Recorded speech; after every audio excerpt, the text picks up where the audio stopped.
জেলেকে যেমন পানির ভয় দেখিয়ে লাভ নেই, ছাত্র শিবিরকে মৃত্যুর ভয় দেখিয়ে লাভ নেই।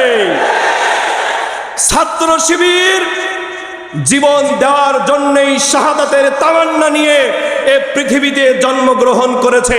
সুতরাং তাদেরকে শাহাদাতের ভয় দেখিয়ে লাভ নেই, বরং আমরা ঘুমাতে যাই শাহাদাতের তামান্না নিয়ে, ঘুম থেকে উঠি আবার ঘুমানো পর্যন্ত শাহাদাতের তামান্না নিয়ে ময়দানে ছুটি। তার পূর্বে আমি আপনাদেরকে শুধু এতটুকু স্মরণ করিয়ে দিতে চাই, স্বাধীনতার পর থেকে শুরু করে স্বৈরাচারী শাসন, ফ্যাসিবাদী শাসন, ক্যান্টনমেন্টের শাসন, সকল প্রকারের শাসন দেখা আমাদের হয়ে গেছে, কিন্তু বাংলাদেশের ছাত্র সমাজ কোনোদিন বৈষম্য থেকে মুক্ত হতে পারে নাই।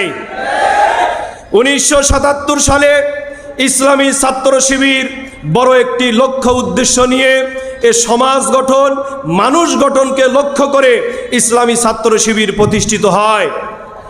কিন্তু সত্যের পথে যারাই যতদিন থেকেছেন, সাহাবায়ে কেরামের জীবনী, আম্বিয়া আলাইহিস সালামের জীবনী পড়লে জানা যায় তারা কোনো দিন বাতিল থেকে মুক্ত থাকতে পারে নাই।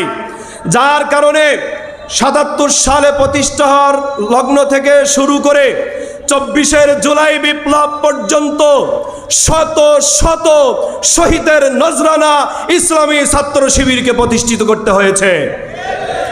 সম্মানিত ভাইয়েরা আমার, সর্বশেষ জুলাইয়ের আন্দোলনে পাবনার এখান থেকে মাত্র 400 থেকে 500 মিটার দূরে ইসলামী ছাত্র শিবিরের পাবনার 2 জন সাথী ভাই, আমাদের জাহিদ ভাই এবং নিলয় ভাইকে আমরা হারিয়েছি। এই বিপ্লবের মধ্য দিয়ে আমরা ভাইদেরকে খুব গভীরভাবে শ্রদ্ধার সাথে স্মরণ করছি।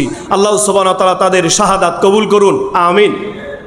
প্রাণপ্রিয় ভাইয়েরা আমার, ছাত্র শিবির যে লক্ষ্য উদ্দেশ্য নিয়ে প্রতিষ্ঠা হয়েছে, একটি গুরুত্বপূর্ণ আদর্শ নিয়ে, সেই আদর্শের সর্বোচ্চ চূড়ায় লক্ষ্যে যত বাধা হোক, যত শহীদি নজরানা পেশ করা লাগুক, শহীদের নজরানা পেশ করবে, কিন্তু তার সর্বোচ্চ চূড়ায় পৌঁছাবে ইনশাআল্লাহ। জেলেকে যেমন পানির ভয় দেখিয়ে লাভ নেই, ছাত্র শিবিরকে মৃত্যুর ভয় দেখিয়ে লাভ নেই। ছাত্র শিবির জীবন দেওয়ার জন্যই শাহাদাতের তামান্না নিয়ে এ পৃথিবীতে জন্মগ্রহণ করেছে। সুতরাং তাদেরকে শাহাদাতের ভয় দেখিয়ে লাভ নেই, বরং আমরা ঘুমাতে যাই শাহাদাতের তামান্না নিয়ে, ঘুম থেকে উঠি আবার ঘুমানো পর্যন্ত শাহাদাতের তামান্না নিয়ে ময়দানে ছুটি। প্রাণপ্রিয় ভাইরা আমার, এই ছাত্র শিবির নিয়ে অনেক বেশি প্রোপাগান্ডা এই জাতির একটা অংশ কিন্তু চালায় কি চালায় না? বাংলাদেশের মেধাবী শিক্ষার্থীরা প্রত্যেক বিশ্ববিদ্যালয়গুলোতে আলহামদুলিল্লাহ ছাত্র শিবিরকে বেছে নিচ্ছে, কারণ মেধাবী শিক্ষার্থীদেরকে কোনোদিন প্রোপাগান্ডা দিয়ে, ভুল তথ্য দিয়ে, মিডিয়ার অপতথ্য দিয়ে কোনোদিন ভুল পথে ধাবিত করা যাবে না।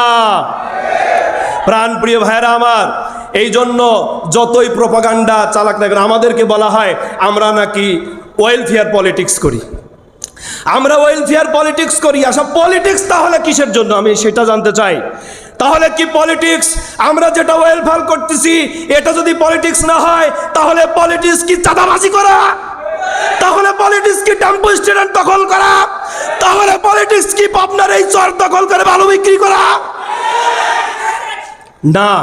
প্রাণপ্রিয় ভাইয়েরা আমার, আমরা আমাদের যেই লক্ষ্য উদ্দেশ্য নিয়ে প্রতিষ্ঠিত হয়েছে, যে যাই বলুক না কেন সাধারণ শিক্ষার্থীদের অধিকার নিশ্চিতে ছাত্র শিবির ভূমিকা পালন করবে ইনশাআল্লাহ।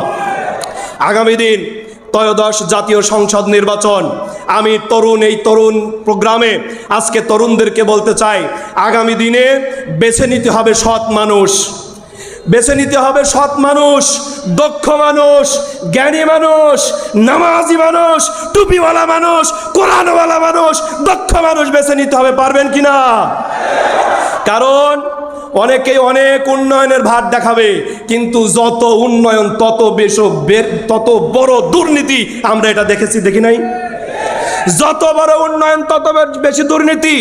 এই ফ্যামিলি কার্ড, এই কার্ড, ভাতা কার্ড, ও কার্ড, এই সব কার্ড পাস হয় ঠিকই, কিন্তু জনগণের কাছে পৌঁছায়। সুতরাং এই কার্ড দেখিয়ে জাতিকে ভুলিয়ে রাখা যাবে না।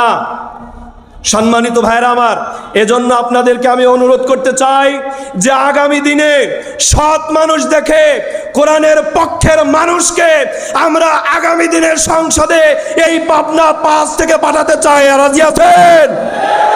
সম্মানিত ভাইরা আমার, সেজন্য পরিশ্রম করতে হবে, ঘরে বসে থাকলে হবে না। পরিশ্রম করতে হবে, মানুষের দ্বারে দ্বারে সত্যকে পৌঁছায় দিতে হবে, সত্যকে উন্মোচন করে দিতে হবে। যদি আপনারা এটা নিশ্চিত করতে পারেন, তাহলেই আমাদের লক্ষ্যে পৌঁছাতে পারবো ইনশাআল্লাহ। প্রাণপ্রিয় ভাইরা আমার, আমি ধন্যবাদ জানাচ্ছি মোহতারাম কেন্দ্রীয় সভাপতি আমাদের এই পাবনা জেলার, তার পদচারণা পড়েছে। আমরা পাবনা জেলার পক্ষ থেকে মোহতারাম কেন্দ্রীয় সভাপতিকে ধন্যবাদ জানিয়ে আগামীর দিন এই পাবনা জেলার মাটি, পাবনা জেলার ভূমি ইসলামী আন্দোলনের জন্য, কোরআনের জন্য প্রত্যেকটা ইঞ্চি মাটিকে আমরা উর্বর করে ছাড়বো, শপথ নিলাম। সকলকে ধন্যবাদ জানিয়ে আমার কথা এখানে শেষ করছি। আসসালামু আলাইকুম ওয়া রাহমাতুল্লাহি ওয়া বারাকাতুহু।